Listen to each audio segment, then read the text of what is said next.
Ginger. That's what you need. A mouthful of the good stuff and you'll see the back of any seasickness. Oh, thank you for your support, John. Don't suppose you actually brought any ginger? No, I don't get seasick. Terrific. Don't worry, Sherry. We've almost arrived at Cordona. I can see land through the porthole. So much for docking by tea time. The captain seemed more interested in his maids than in his maps. Oh, is Sherlock grumpy? Cheer up. We're back where we grew up. It's exciting. What's changed? What's the same? Ugh. I'm starting to question whether the weeks-long journey was worth it. Travelling all this way, enduring this indignity simply to visit a grave. Even if it is my mother's. Ah, that's just Mycroft's nonsense, still rattling around in your head. Try to forget what he said. I have.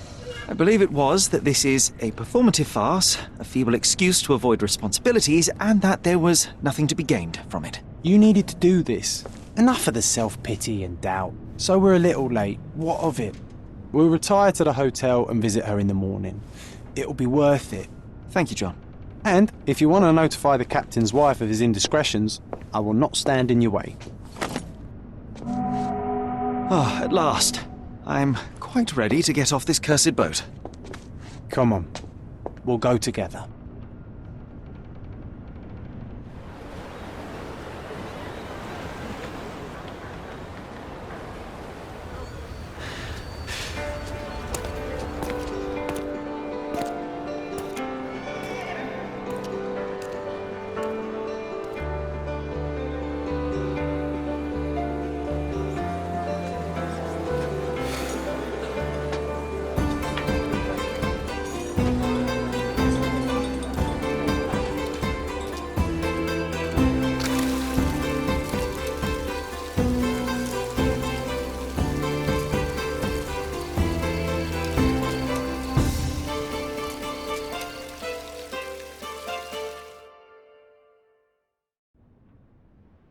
Hey, Sherry, come on, catch up.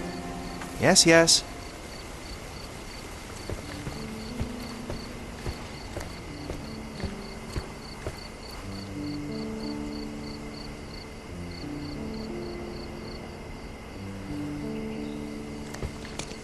Welcome to Il Palazzo de Lusso, sir. Welcome to Il Palazzo di Lusso, sir. We just need your signature.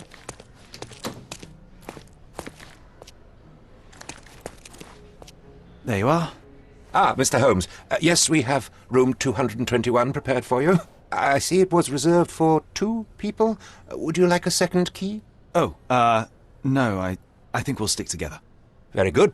Rooms are upstairs, sir. Welcome to Cordona. Hurry up, Sherlock. I want to see our room. I hope there's a balcony with a view.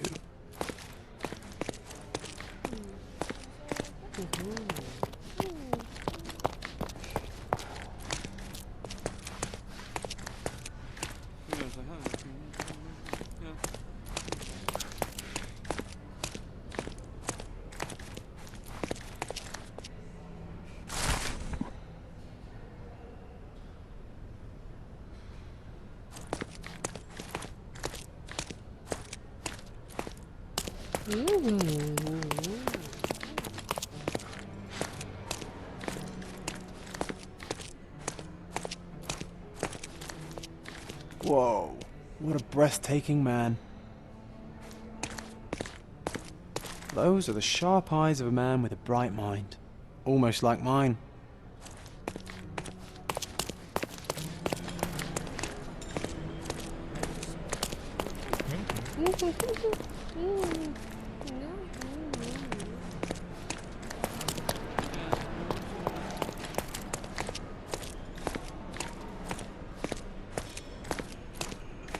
I apologise, sir, but your room is not yet ready.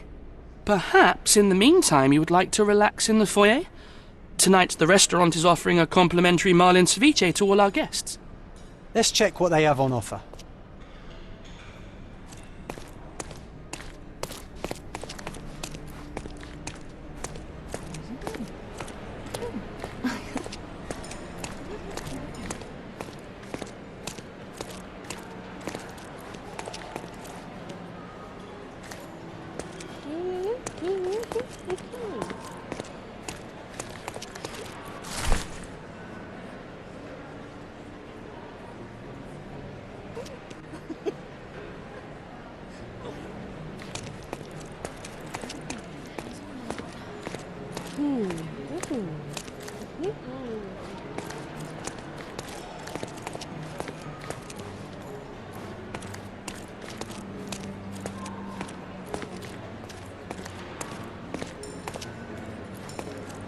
Hey, Sherry.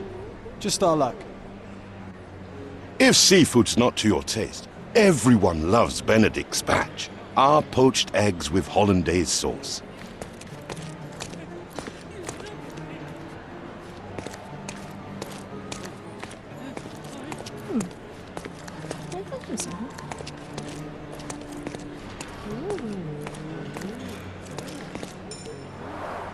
A medium, John. Haven't we been through this already? Come on, it's not like we've got anything better to do.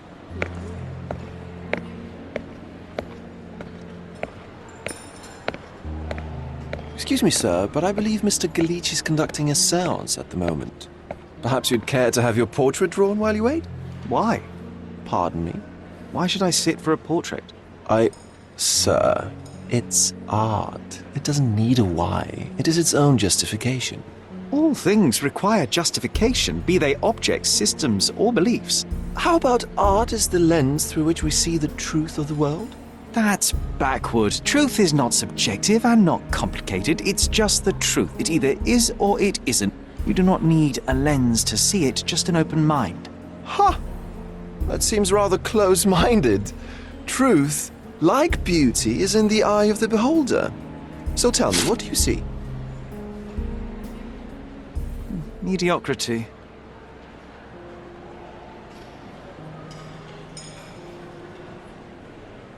Come now, Sherry. What did he do to deserve that? The servant mentioned ceviche at the bar, Sherry. You should grab us some, and I'll find us a table. I'm starving. Okay, time to check if John found us a nice table for the evening.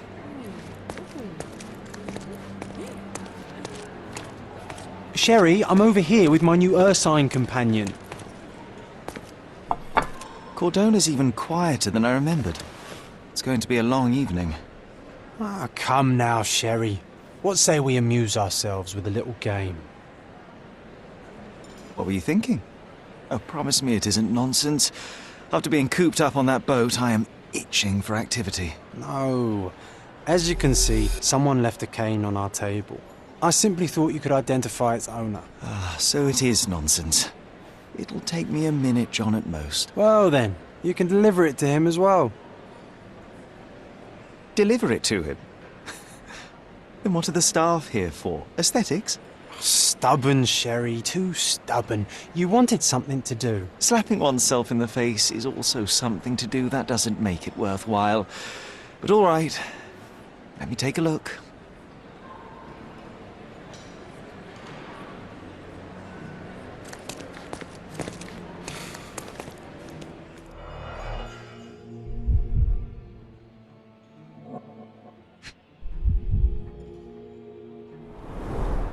The hand grip is a head of a golden Javanese statue, probably stolen from a temple.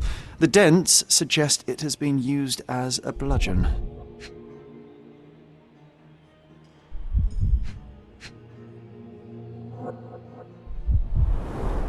A crest depicting a bulb of garlic in a meadow, perhaps the Fielding family or Meadows, or Craven, from the Old English name meaning garlic place.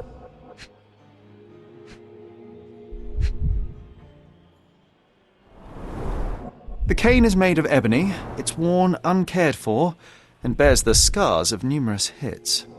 This cane is an expensive and ostentatious weapon. Its owner must be vain, volatile, and of noble English blood. Take it with you, Sherry. Let's return it to its owner. All right, I hope you noted down your observations in your casebook. But how are you going to find this nobleman? The cane itself is not enough. I may have to ask other guests if they saw who was here.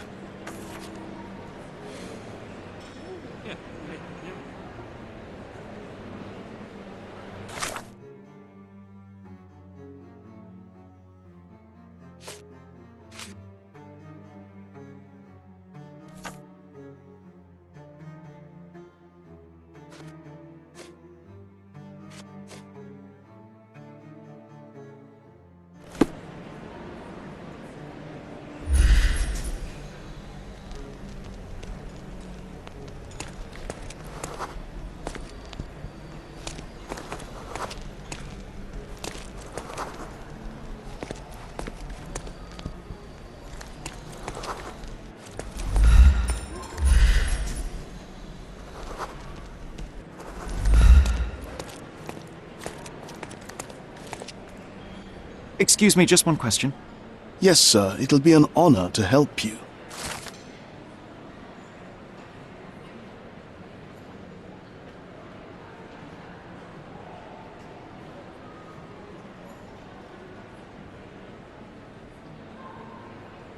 Well, even with your keen senses, Sherry, I doubt you'll find the cane's owner on your first try. And would you be confident enough to bet on it, my friend? Why not? Let's see how good you really are.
Are you able to help me?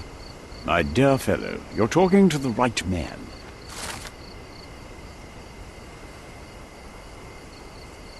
Hey, Sherry, don't we now have the perfect excuse to visit the seance? I'm just going to give the cane to its owner. You will not persuade me to take part in this show.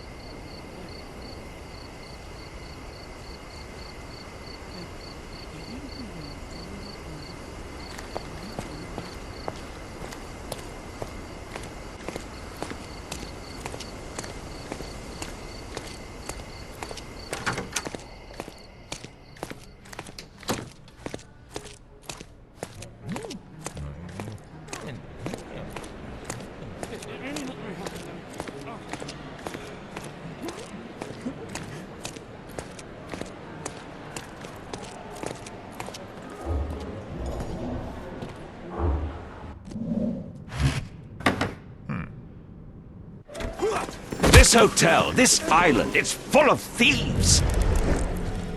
First my cane, now the diamond. Take your hands off me! Do you even know who I am?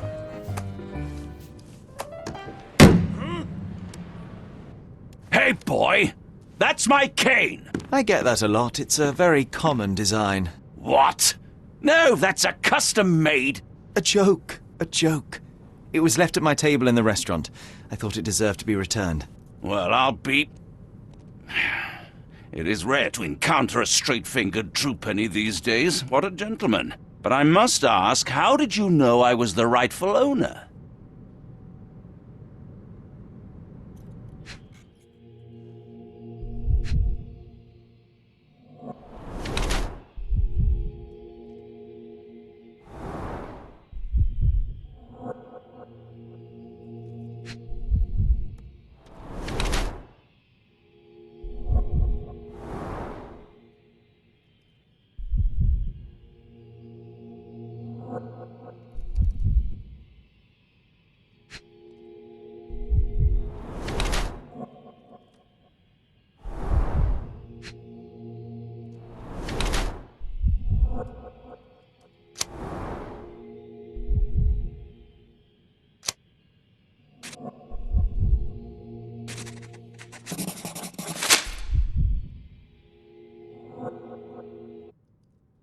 Simple deduction. Your cane told me everything I needed to know. I was after a strong, middle-aged man with a keen interest in adventure, noble blood, and affection for strong drink. And if one were to go further, one may even be able to extrapolate your name from your heraldic symbol, Lord Craven. Marvelous. Simply marvelous. That's me, Lord Andrew Craven. You are the real medium. You hear that, Emma? Well, you found my cane. Perhaps you can locate my diamond, too. Yes, you should do it. It will be child's play for you, Mr. Holmes. And if a child can do it, then I'm sure the local police can suffice. The police? Why bother? I know this harlequin stole it. The only question is, where is it hidden? Fine. Give me my stick and I'll resolve the matter myself. This thief almost confessed after a single punch. I suspect a beating may result in answers of questionable veracity. Fine. I shall spare you and he the trouble if you first answer me this. You insist the medium robbed you during the séance. But what occurred exactly? It was a dirty trick. We were sitting here in the dark, chanting and holding hands, as expected. Then something began to appear from the medium, like a cloud or a bubble. The swindler called it ectoplasm. Yes. Common in the spiritualist trade, and quite the spectacle. Indeed, perhaps too much. My beloved Emma screamed in horror, and I stood to defend her, attacking that cursed ghost. How brave. But my hand hit nothing. The medium jumped away from me, and Emma fainted. I lit the candle, and the diamond was gone. How does a priceless diamond become the subject of a séance? It is an unusual accoutrement. Emma wished to speak with its former owners. My grandfather told us it belonged to a Rajah, an Indian king. So you were summoning long-dead Indian royalty, and, pray tell, you were expecting him to converse in English? To be frank, Mr. Holmes, I don't believe in ghosts. But Emma was fascinated by the idea of meeting a real king, even a dead one. Well, a crown is a crown. Can you describe the stone itself? A yellow diamond, not less than 100 carats, and perfectly egg-shaped. There is not another like it. Stay here, and don't touch anything. I'm going to investigate further.